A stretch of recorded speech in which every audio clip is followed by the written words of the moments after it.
Greetings, my movie geeks. Oppenheimer is the latest movie from director Christopher Nolan. Going in, you know that this is going to be a film made with love and care and be an absolute feast for not just the eyes, but for all the senses. But does it live up to the hype? Yes.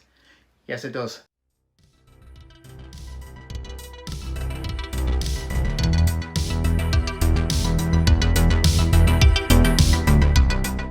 If you were to ask me earlier in the year if I thought that 3-hour historical biopic about men in the 1930s and 40s discussing the creation of the atomic bomb was going to be one of the best films of the year, I'd have probably said, nah, it won't. But it turns out I know nothing. A 12-month head start. 18. How could you possibly know that? We've got one hope. This has quickly become one of my favourite films of the year. And I did the Barbenheimer. I watched Barbie as part of the double feature, and I'm glad I did. I needed that light-hearted comedy to set me up for this. Oppenheimer isn't just an interesting biopic about J. Robert Oppenheimer, played by Cillian Murphy. It is a phenomenal film that showcases the mood and feelings of the world that was going through in the late 1930s. We follow J. Robert Oppenheimer, an American physics student in England and then Germany in the 1920s. He keeps having dreams of particles and waves that keep him up at night, making him unable to focus on his work. This is where we first get to see Nolan's visual style pop as we see what Oppenheimer sees. But this doesn't last long, as the film falls into what I think Nolan does best, becoming a more realistic story, flitting through time periods back and forth in an easy to follow way. He is able to showcase the science and the psychodrama with a pinch of political backstabbing, which bookends the entire film. But it's the history that is portrayed that makes this film excel. With all the fantastic cast members in this film, it is clearly Cillian Murphy's film. He portrays Oppie as a multi-layered, from the troubled genius student to the head of the nuclear weapon team. You can't do in your head. He's a Jewish man, a womanizer, and a left-leaning socialist whose leanings are brought to a head later on. He plays a man who has no qualms about the science behind creating the most destructive thing in the 20th century, but you believe everything from the build-up to what comes after. If Murphy isn't nominated for Best Actor, it will be a massive shame. The first half and the build-up of the film is where the meat is located. From the encounter with Einstein, played by Tom Conti at Princeton, to his strained marriage with Kitty, an alcoholic, depressed mother of two, perfectly played by Emily Blunt. The accuracy on display is fantastic. There are a lot of characters shown at points throughout the film, and it is hard to remember the faces to the names, but each character has a part to play. There isn't a character who is wasted or one-dimensional. From setting up Los Alamos and potential Soviet spies within, to the almost superhero team-up scenes to find the best physicists around the country to build this bomb, to the relationship between Oppie and his family, his friends and his colleagues. We even get a comedic moment, I say comedic, when there is a possibility that the chain reaction caused by the nuclear bomb could spread to the atmosphere.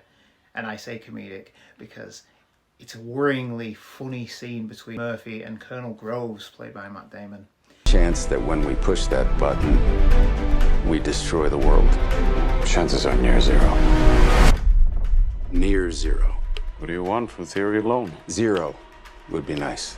And when the detonation happens, some directors would go all out and try to blow us away in the theatre, but Nolan restrains himself, giving us a stylistic approach. The scene that I feel works so well. We've all seen explosions on film, we know what they look like, we know how they sound, but the way this is shot and the reactions we see and feel works extremely well. And I can understand why some people may find this way wrong, but without using CGI that is obvious, how else are you going to portray this? It is such a good practical effect. You'd be wrong to believe that this film ends at the bomb. No, there is so much more to this story to go through, and everything that is set up is satisfactorily concluded. Rounding out what we saw from the beginning to a slightly ominous ending that really makes you think and worry for the future of mankind. But if you're going to do the Barbenheimer double feature, maybe watch Barbie last, and it gives you an upbeat feel at the end, rather than this existential crisis. Overall, Oppenheimer is an extremely well made, interesting and entertaining film.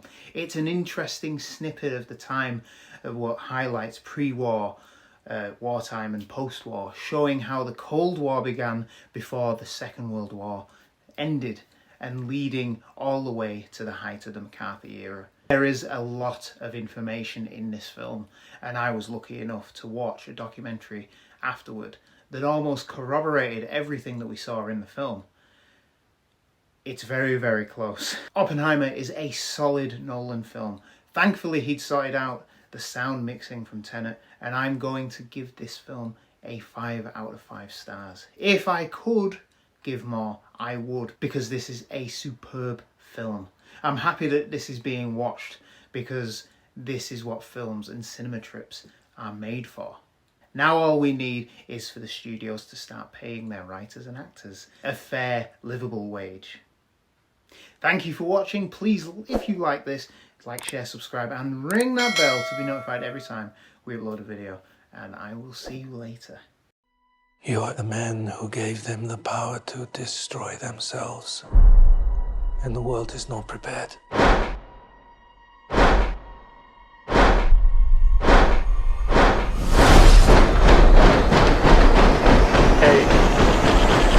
7, 6, 5, 4, 3, Truman needs to know what's next. 2, What's next? 1.